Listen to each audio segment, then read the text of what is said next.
Graeme. How do we describe Graeme? I'm Graeme's dad. And I'm Graeme's mom. He was a smart kid, he was kind, he was compassionate. Graeme was one of those kids that everybody was friends with, and everybody liked Graeme, and Graeme liked everyone else. He's one of those rare people that you don't really ever remember him saying anything bad about. A wonderful, caring, compassionate soul.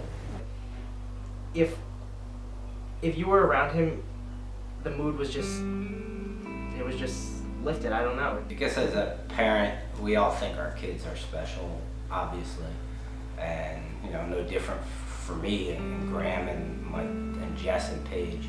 But after his passing and just listening to people's experiences with him and their time with him, just, you know, I said to myself, wow, this kid is a special kid. And I didn't think of it that way in terms of a parent, I just thought of it that way. I mean, as just somebody who knew him. Thoughtful and forward-thinking and community-based. And he was funny. He was funny.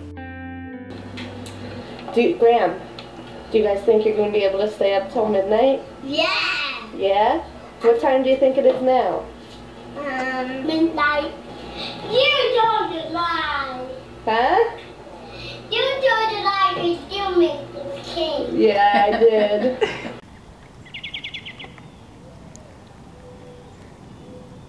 When something like this happens, you know, your family can go one of two ways. They can all come together, or they can all go their separate ways and deal with their grief individually. And in our case, as in most things, our family just comes together. I remember it as if it were yesterday. My brother Scott and I were sitting in the hospital. Graeme was in intensive care. He was on life support. And, we didn't really know what was happening.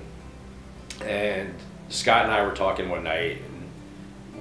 And while we didn't want to admit it, we sort of knew what was going to happen. We knew where this was going to end in terms of Graeme. And it was I was trying to say something to make my brother feel better. So I said, you know, we're going to do something, Scott. We're gonna do something so everybody remembers Graeme. You know, there was a lot of buzz, obviously, around the town, and then Patrick saying, this is something that's going to be a lot bigger than what we think. And I think it was just based on the energy, you know, and the willingness for, and the wantingness for people to be involved and do something. And Scott, you know, liked that. He thought it was a good idea. And then we went about the rest of the week. And about a day or two later, my brother Patrick came up to me and he goes, yeah, he goes, I heard you were talking to Scott about, you know, doing something in Graeme's name. He goes, this is a lot bigger than a golf tournament. And I looked at him and said, well, what do you mean? He goes, well, he goes, you know, there's some guys from NJSA where Graeme played. They want to do something. I talked to some other people. They want to do something. And I just think this is a little bit bigger than what we're thinking about right now. Those days after Graeme passed away, we kind of met as a family with Annie's family and our family and talked about different ideas on what we wanted to do and what direction we wanted to take. And that's how the foundation kind of, you know, was created, because there was such an outpouring of support and people were donating money and you know, different things to us, and we weren't really sure what we were going to do with it, because we wanted to do something for the community that supported us at such a devastating time, that came and literally wrapped their arms around us and just supported us with every possible thing we could have needed at the time. People wanted to help us in any way they could. That's when I think I remember Lester coming and saying, you know, what if we started a foundation? What if we did something to honor Graeme? That allowing people to help was a way for them to heal as well. And everybody, when you're in this situation, not even as parents that have lost a child, but when you're in the situation where someone is struggling that you know, you want to do something. You can't make the situation okay. You know, you can't change the situation, but you want to lend your energy And so starting the foundation was really a way of providing an outlet for people to heal. We started to get some calls from people, what are you going to do? I heard you want to do something. So we decided to form this foundation. We went through the process, applied for nonprofit status, and we were on the way.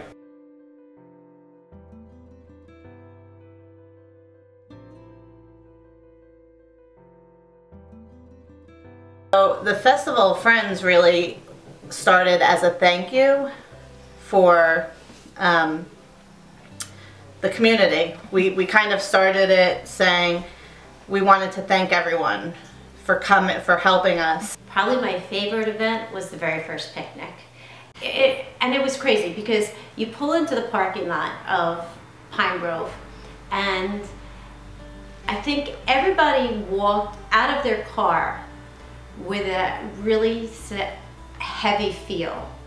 And as soon as they turned the corner for registration, where the tents were set up and the balloons, and it was just like a weight was lifted off of people.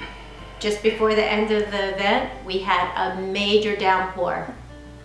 I mean, so much rain, buckets of rain, that cars were stuck in the field, right? They had to be, some cars had to be towed out of the grass field where they were parked. If you drove 10 minutes away from the site, there was not a drop of water on the ground.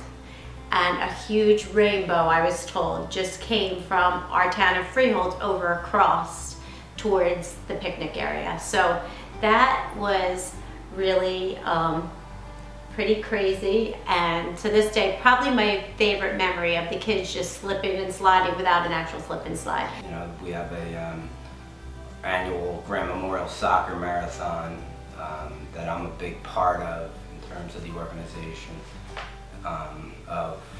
and it started with a young girl that played with my daughter Paige, and I used to bring Graeme out the park while I trained the team. So in his passing, this particular young lady was going for her highest award for her Girl Scouts and wanted this, you know, start this Graeme Preston Memorial Soccer Marathon in his honor, based upon the time they spent on the soccer field and the friendship that ensued. And you know, the first year we did a beautiful soccer marathon, and I believe it raised in and around $40,000 on that one day.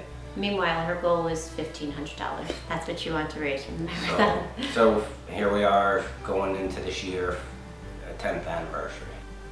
People ask me a lot about the foundation, and you know, tell me what a great thing we've done.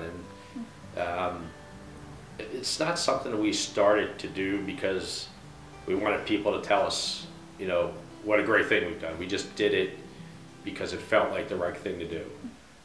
We wanted to honor Graeme's memory. We wanted to try to do things that we felt he would have done and how he would have benefited the community had he, you know, lived to get to an adult age and really insert himself and change and impact people in a positive way, because that's what he did. He was kind, he was compassionate, he was just a great kid to be around. And you know, it's funny, I love all my nieces and nephews, and you happen to be one of them. But there was just something about Graeme that I don't think any one of my nieces or nephews would deny. He just had this aura about him that made him special. And, you know, like any uncle, you know, we picked on him, we teased him, we gave him a hard time. But he was just a special, special kid. And, you know, it's a way for us to say, you know, thank you for the time we had with him and still keep his memory alive. We've been very fortunate. We've been recognized, you know, particularly this past year. We just received we were recognized by the YMCA. We received some proclamations from the state of New Jersey, from the Assembly and the Senate. We've been recognized by Freehold Borough. Freehold Township has been tremendous in their support of our organization. we've been very fortunate and blessed in, you know, it was probably the worst thing that could happen to any family, that we've been able to come through and look out the other side and see some good things that have come out of Graeme's passing. So, remember, I've always said, once it becomes a burden on people, then, you know, it's run its course. And at our last meeting, I kind of had that same sentiment. And I'm always, I think I'm done, I think I'm done. And then we have an event, and I just come away from those type of situations.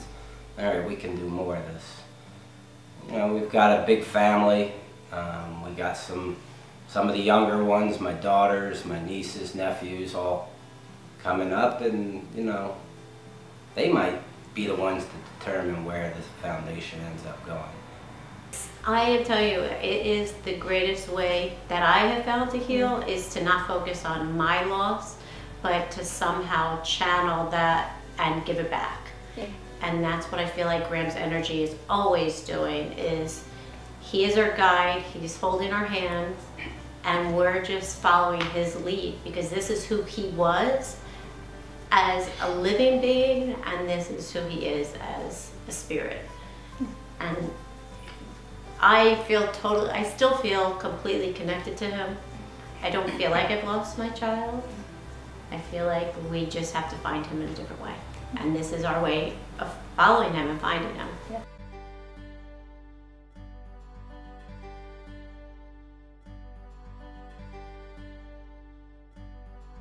Right now is Graeme Preston. We're at the Preston house. Bye-bye. So that's a wrap. Huh? That's a wrap.